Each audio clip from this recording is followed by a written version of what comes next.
Especiales HJCK.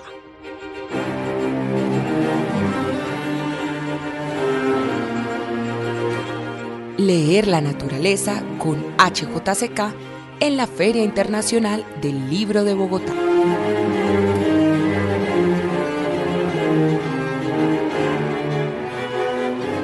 Estamos en la HJCK con Laura Martínez Belli, autora de La Mesa Herida, su más reciente novela en el que exploramos los misterios detrás de una de las obras de Frida Kahlo. Bienvenida, Laura. Muchas gracias, bienvenidos también todos los oyentes. Esta es una conversación que gira un poco en torno al dolor, a los dolores de Frida y de Olga, que es el personaje de esta novela.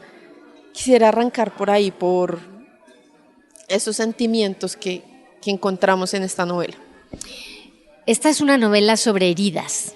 Yo quería escribir sobre heridas, sobre mujeres que están atravesadas por el mismo dolor, independientemente de su condición, de su país, de su lengua. Hay heridas que atraviesan por igual, sobre todo a las mujeres, ¿no?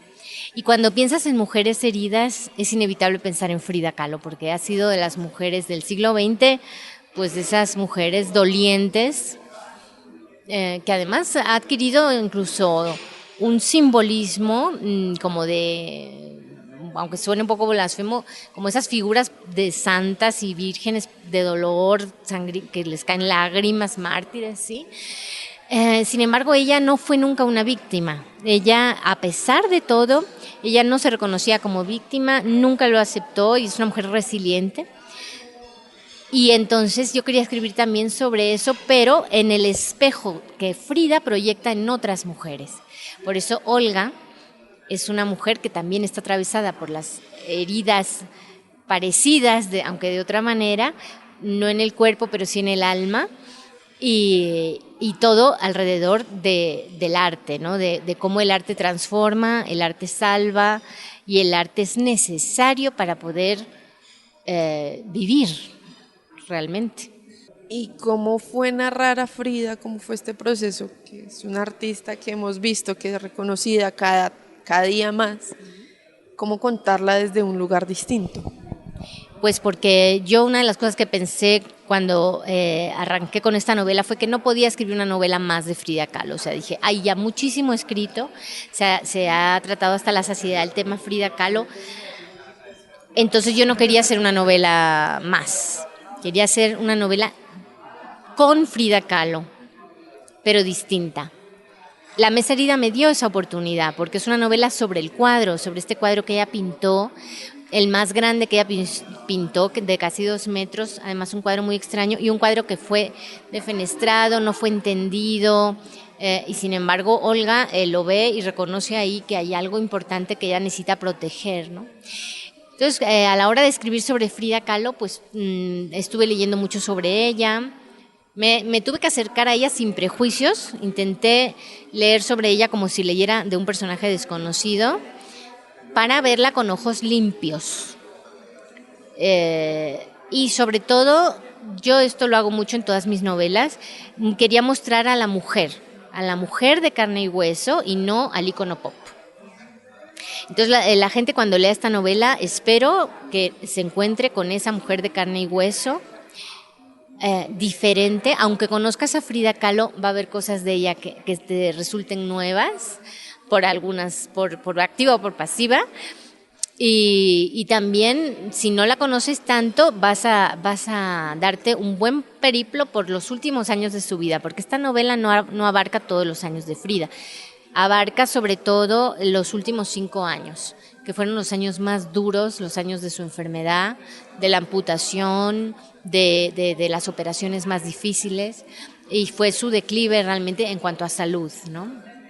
También empieza en el año 1940, que fueron sus años más prolíficos en cuanto al arte, y todos los apoyos que ella necesitó para poder pasar todo el trance hasta la muerte final, con 47 años apenas que tenía. Yo creo que es una novela que no es una novela de Frida Kahlo, es más, Es una novela que tiene a Frida Kahlo como personaje, a Diego Rivera como personaje, a muchos personajes históricos, Emma Hurtado, los embajadores de México en Rusia, bueno, tiene a mucha gente de la Stasi, y luego tiene muchos personajes que también son ficticios en la trama de Olga, pero cuyas travesías por la vida sí fueron reales. Hay algo que mencionas y es los personajes son ficticios, incluso los reales. ¿Cómo fue esa exploración de tomar, de la investigación? Pues darme licencia, eso sobre todo para mí, es un aviso para mí y para mis lectores, de que me dejen crear con libertad. O sea, así como a Frida creaba con libertad. Esto es algo que para mí es una gran lección de vida. A ella le importaba un soberano sorbete, si gustaba, si no gustaba, ella pintaba para ella y pintaba lo que necesitaba expresar. Entonces yo en esta novela también dije, necesito tener esa misma libertad para escribir sobre Frida Kahlo que sobre Olga Simonova. O sea, los dos son personajes de una novela y a los dos los tengo que tratar con la misma libertad. Con la misma libertad, porque yo creo que es horrible cuando tú te sientes encorsetado por la historia. Y yo creo que eso también es lo que te aproxima a hacerla tan verdadera. El perderle el respeto a los personajes históricos. O sea, los tienes que tratar igual que si fueran nacidos de tu imaginación. Y al final estás dando una visión de ellos que es tuya, ¿no? Entonces al final por eso son producto de tu imaginación, aunque hayan vivido. Es un juego muy bonito. Es lo más bonito de escribir. Eso es lo más bonito de escribir. El sentirte con la libertad de crear vida a través de las palabras, imágenes mentales, figuras literarias, cosas que conectan con la emoción del lector, aunque estés hablando de personajes reales o inventados. Claro, ahí todos tenemos un montón de referencias de Frida, como lo mencionabas, llega a ser un ícono pop, pero como esta interpretación y esta profundización en sus relaciones, que de pronto si lo vemos en una película, pues va de los gritos y todo, pero como el espacio que hay acá para profundizar en ellas, quisiera que profundizáramos en su relación con Diego, que fue muy tormentosa, pero también en su relación con Cristina. La relación con Diego es un enigma, ¿verdad? Porque nos sorprende a todos que una mujer tan fuerte y con las ideas tan claras de pronto acabara con un hombre como Diego, y además vinculada a él de una manera tan codependiente. Eso es algo que nos extraña ahora a las mujeres de hoy, del siglo XXI, porque a las mujeres de los años 50 no les parecía raro. Esto también tenemos que ubicarnos en el contexto. Ella era una mujer que en el año 40 pues tenía 20 años. Entonces pensemos que no es la Frida Kahlo. Era una adelantada a su tiempo para muchas cosas, por ejemplo la libertad sexual, todo eso era una adelantada. La libertad religiosa, pero bueno, también estaba alrededor de un círculo intelectual comunista, ateo, progresista, y claro, eso se reflejaba en sus decisiones artísticas, que eran actos políticos en sí mismos, ¿no? Y el hecho de, pues eso, tener amantes, era incluso político todo eso, ¿no? En el caso de ella. Pero luego, en su vida privada, estaba con un hombre que la engañaba, pero bueno, también podríamos decir hoy que era una relación abierta, ¿no? Que nos sentimos muy modernos ahora cuando decimos que las relaciones abiertas, pues ellos tenían una relación así. Lo que pasa es que tú puedes tener una relación abierta y eso no quiere decir que no te duela cuando de repente pues se meten con tu hermana. O sea, ahí ya se empiezan a pasar líneas rojas, pero bueno. Entonces es muy chistoso porque juzgamos con tanta dureza a Frida a veces por ser de carne y hueso, que es lo que te digo, por ser una mujer con sus defectos y sus aciertos, porque no somos perfectos y a veces le exigimos a un ícono que sea perfecto, pero el ícono era una persona normal. Que se amolde también un poco a las expectativas que hay ahora. Claro. Y que cumpla con unos valores que en su día ni siquiera estaban sobre la mesa. Incluso el feminismo de entonces no es el feminismo de hoy. El feminismo histórico, que como se llama, tenía otros planteamientos ideológicos que ahora son distintos. Entonces se va evolucionando todo eso y claro, y queremos que ella se amolde al molde de hoy. No, ella era como era y bueno, y luego Diego Rivera también era un hombre muy interesante, feo como el solo, pero interesante, eso no se lo vamos a negar porque si no nos explica que tantas mujeres que eran, ¿sí? Dices, yo eso es lo que pienso, digo, este hombre debía tener una plática deliciosa, es lo único que digo. Y a veces labia mata carita, como dicen, ¿no?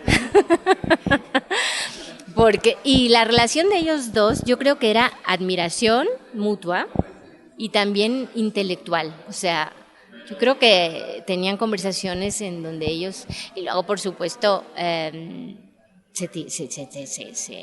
muy pasionales, se tiraban los cacharros. Mira, yo cuando vi la película de Frida, la de Salma Hayek, pensé, esta novela se tenía que llamar Diego. Digo, esta película se tenía que llamar Diego, pensé. Porque me impresionó, y es una película reciente, es del año 2000, me parece. Han pasado 24 años, no es tanto tiempo. Y sin embargo ya el relato ha cambiado en 24 años. Porque dije, están mostrando a Frida siempre en función de él. Es impresionante, si tú la vuelves a ver, porque yo la vi con esos ojos, dije, es impresionante, la están definiendo a ella en relación a él. Está siempre supeditada a lo que hace él, lo que quiere él, lo que hace él. Sus viajes, todo está pensado en cómo tenerlo contento de alguna forma, Exacto. en cómo agradar a él. Ella está siempre pensando en eso, en cómo ser la mujer que él quiere que sea. Y eso, claro, eso a nosotras mujeres de hoy sacamos las banderas rojas, ¿no? Así, red flags, impresionante. Sin embargo, yo cuando escribí este libro llegué a la conclusión de que Frida Kahlo sin Diego también hubiera sido Frida Kahlo. Lo que pasa es que por eso juzgarla en torno a todo lo que quería hacer ella para él también es injusto hasta cierto punto y también forma parte de un relato machista. Entonces yo creo que ese es el girito de tuerca que yo le quise dar en la novela. Por eso te preguntaba también, que me pareció muy importante, está Diego, la figura de Diego, lo que él representó en su vida, pero también Cristina, su hermana, que pese al origen de la mesa herida, como esta tradición, luego vuelve a estar ahí y siempre está ahí. También hay una relación distinta y dolorosa, pero que siempre está ahí. Sí, Cristina fue también de las relaciones más estables en la vida de Frida Kahlo y casi no se habla de ella. Yo por eso también le quise dar un papel en esta novela que se viera a Cristina y que se viera la fraternidad. Frida era súper fraterna, quería muchísimo a sus hermanas, a Cristina en particular, y a veces parece que Frida está sola en el mundo, ¿verdad? La visualizas sin nadie alrededor, con Diego, pero sin nadie más, y tenía una red de apoyo grande, familiar. Su papá también. Y su mamá. Y Cristina en particular, porque además Cristina se terminó convirtiendo como en su secretaria particular, era la que le resolvía todo. Pensemos que Frida no podía moverse. O sea, es que hay que ponerse en esos zapatos, ¿no? Estaba en cama, enferma por unas o por otras. Luego, por supuesto, tenía sus temporaditas que podía levantarse y caminar, pero al final de su vida prácticamente se la pasó tumbada. Luego le cortaron una pierna. En la Casa Azul, cuando yo fui, y yo veía todas esas escaleras. Dije que en silla de ruedas no había rampas. Dije, con silla de ruedas, ¿cómo podía? Necesitaba que la cargaran, que la llevaran. O sea, y eso te hace ser dependiente. O sea, aunque tú no quieras, el cuerpo que está enfermo te obliga a depender de gente. Y eso para la gente independiente debe ser horroroso, ¿no? No valerte por ti mismo, tener la cabeza intacta, pero tu cuerpo no. Y Cristina era esa mujer que estaba ahí, al pie del cañón. La acompañó en Estados Unidos cuando la operaron, la acompañaba, era la que llevaba las finanzas de la Casa Azul, la que le pagaba a las muchachas, la que le pagaba al chofer, la que mandaba a comprar comida, porque Diego no se encargaba nada de eso, Diego estaba pintando y haciendo su labor de hombre, ¿no? Que los artistas, la intendencia se ocupan las mujeres, ¿no? Y era Cristina la que se encargaba de todo eso. A mí me gustó muchísimo explorar toda esa faceta familiar. Y ahora viene el título del libro y esta simbología que hay en la mesa herida, en esta obra, quisiera preguntarte por lo que vemos, que si bien está perdido, como mencionabas, hay fotos, hay registros de esta obra. La mesa herida. El título me lo dio Frida, afortunadamente, porque era un título bellísimo, La mesa herida. Era una mesa que la sostenía un firme pero herida. Es que ella era buenísima para titular, porque ese título lo puso ella a su cuadro. Y entonces, bueno, ni siquiera me planteé llamar la novela de otra manera, me encantó. La mesa herida es este cuadro tan grande que ella pinta, en donde ella está retratada 2 veces. Es un doble autorretrato. Está Frida en una mesa vacía, que no ofrece nada, no hay bebida, no hay comida, solo hay dolor, solo hay heridas. Es una mesa que sangra, es una mesa que en vez de patas tiene piernas, y luego está rodeada de seres muy extraños. Algunos personajes prehispánicos, otros de la cultura popular mexicana, unos niños, un cervatillo, un telón de teatro, como si fuera una representación. Entonces, el doble autorretrato, la mesa es ella también, y ella, la persona, es ella, su autorretrato. No llora, pero tiene el pelo suelto, hay una mano como una calaca, una calavera que le agarra así un mechón de pelo. Es un cuadro muy extraño. Y Frida no, como dicen en México, no daba paso sin guarache, o sea, ella si ponía algo en el cuadro era porque quería decir algo. Entonces, como es un cuadro que ha desaparecido, no se han hecho estudios de ese cuadro como de otros, que ha habido teorías del arte que quería decir Frida con esto y con aquello. Algunos se han aproximado, pero entonces yo reinterpreté el cuadro y los lectores en la mesa herida van a escuchar en palabras de Frida por qué pintó cada cosa. Y se va entrelazando todo eso con la trama de la propia desaparición del cuadro, porque este cuadro se donó a la URSS en el año 47, cuando Frida quiso ser más política con su arte. Mandó al Museo de Arte Occidental de Moscú, ella y 50 otros artistas mexicanos, mandaron obra como símbolo de hermanamiento entre los dos países. Ella era comunista y entonces quería la madre patria, para ella era Rusia, que la maternidad es otro tema que está en la novela, la madre patria, la maternidad frustrada, Olga también quiere ser madre pero no sabe si debe serlo. En fin, entonces, todo eso son las heridas que atraviesan la novela, que decía al principio. Y bueno, entonces toda esa historia de Olga Simonova, mezclada con por qué Frida pintó el cuadro, es lo que constituye la novela. Y ahí quisiera que habláramos también de la estructura del libro, que nos va relatando estas 2 historias, la de Olga y la de Frida, intercaladas, como escena tras escena, y hasta que llegamos a la muerte de Frida, y entonces empiezan estos de el más allá. Mira, la estructura, y me encanta que me hagas esta pregunta, son los cimientos de la novela. Yo no me pongo a escribir hasta que no tengo los cimientos decididos.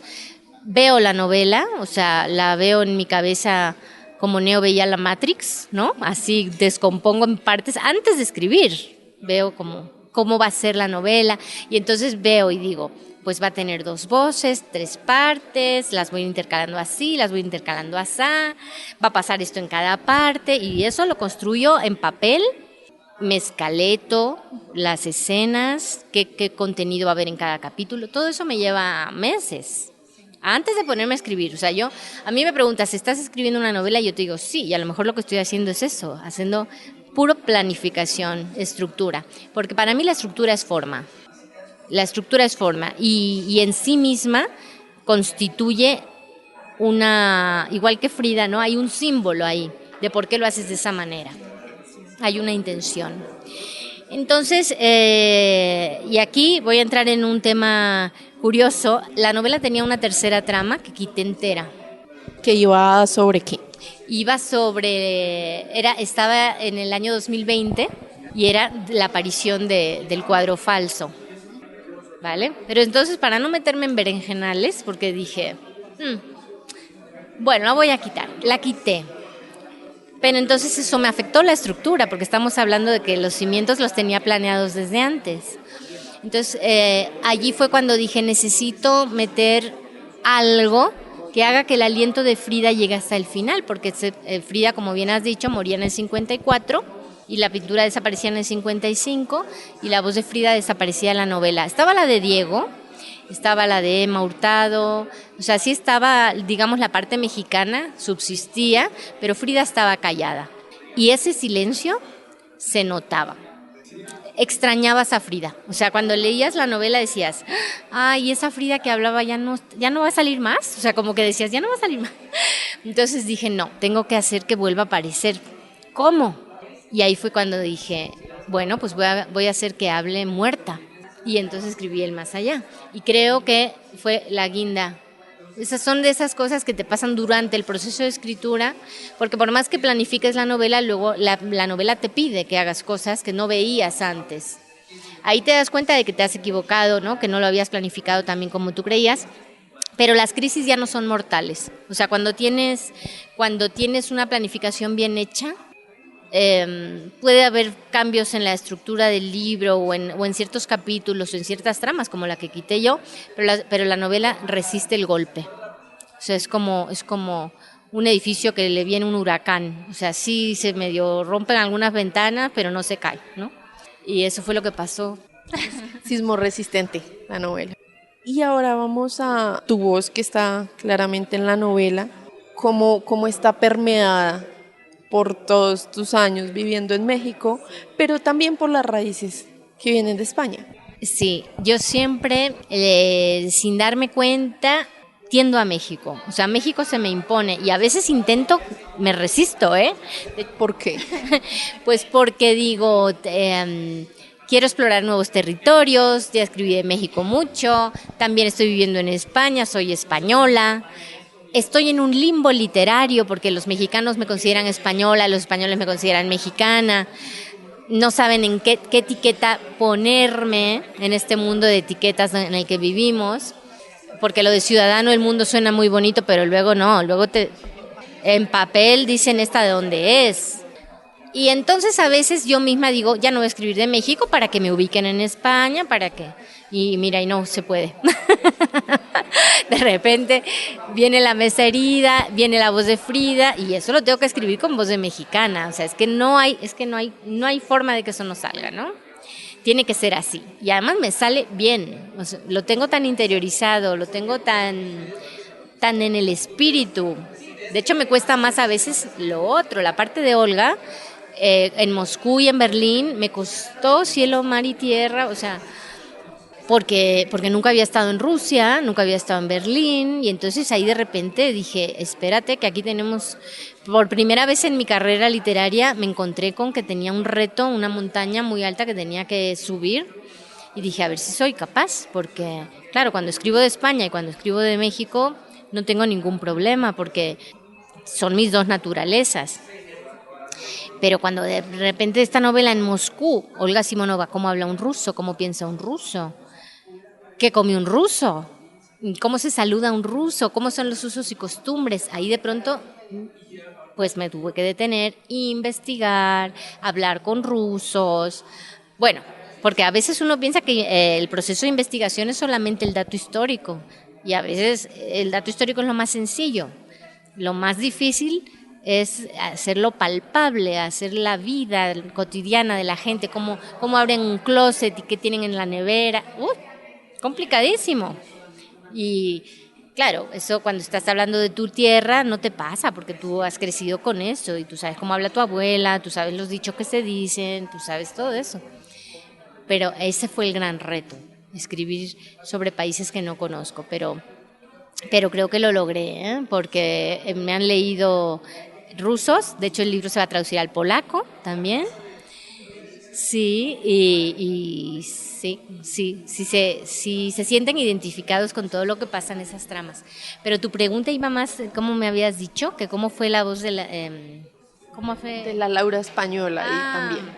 Bueno, sí, la Laura española es muy chistoso porque ahora vengo de hacer prensa en Sevilla, estuve en Sevilla y yo hablo como española cuando estoy en España, pero cuando piso Latinoamérica se me quita y no puedo evitarlo. O sea, yo ya me rindo a mi dualidad. O sea, soy española y soy mexicana y no puedo negar la cruz de mi parroquia. Pero la Laura española, bueno, sí. Este libro se ha publicado también en España, en la editorial Espasa, y en Espasa no tocaron nada de la parte mexicana, la consideraron perfecta como estaba así, y de la parte española, digamos que es la de Moscú y tal, quitaron algunos mexicanismos que se me habían colado sin querer, y ya, pero dijeron que no hacía falta tocar nada más porque se entendía todo perfecto. Entonces el libro también tiene esas dos partes, la mexicana y la europea. Siempre escojo temas que me dejen escribir de las dos. En la otra Isabel, mi anterior novela, también había españoles conquistadores, había mexicas en la parte de la Nueva España, y siempre intento navegar esas dos aguas. En Carlota, que también salió aquí en Colombia, que ahí le pusieron el subtítulo, es La princesa belga que reinó en América Latina, que es sobre la esposa de Maximiliano, Carlota la emperatriz. También tiene las dos condiciones, la de europea que llega a vivir a México, que se enamora de México, que mira a México con esos ojos nuevos de asombro que los propios mexicanos luego no ven, porque están ahí. Y uno siempre pasa que cuando estás en tu país ves lo malo siempre. Ay, que sí, tenemos esto. Y un extranjero siempre lo ve con admiración. Entonces mi mirada hacia México siempre es idealizada de alguna manera, porque yo solo veo lo bonito. Por eso me quieren los mexicanos, porque leen de su país y leen con ojos de amor, pero es que es lo que yo siento. Pasa con el lugar al que uno pertenece, si uno siente que pertenece, y pasa incluso con uno mismo, que es más fácil chulear primero lo que está mal, lo que se puede cambiar, que lo que está bien. Laura, y quisiera preguntarte también por las nuevas generaciones que responden a íconos, de pronto a estas figuras que se popularizan y las ves en todo lado. ¿Cómo reciben este relato de una Frida mucho más humana, ¿sí? Más salida del mito? Pues les está gustando mucho justamente por eso, porque la están desmitificando, y desmitificar no es verla con ojos más negativos, sino todo lo contrario. Yo creo que la aprecian más porque entienden quién es ese mito, ¿no? Ya no, les está gustando muchísimo. Yo invito a todos los nuevos lectores a acercarse a La mesa herida, porque además es una novela muy entretenida, independientemente de todo lo que hemos hablado. Creo que es una novela que te la lees de una sentada, con lo que me costó a mí, me tardé 1 año y medio, pero ustedes se la van a leer en 2 días. Así que nada, yo les invito a leerlo porque van a aprender muchas cosas de Frida y del mundo. Y para ir cerrando, quisiera que nos conversaras un poco por la sensibilidad que hay en el arte. Acá lo vemos en La mesa herida, pero en la novela misma, que encontramos en las letras, que encontramos en la poesía, para sentirnos identificados, como Olga, como que hace falta ese clic de ver esta obra y ya sentir como esa atracción, si se quiere.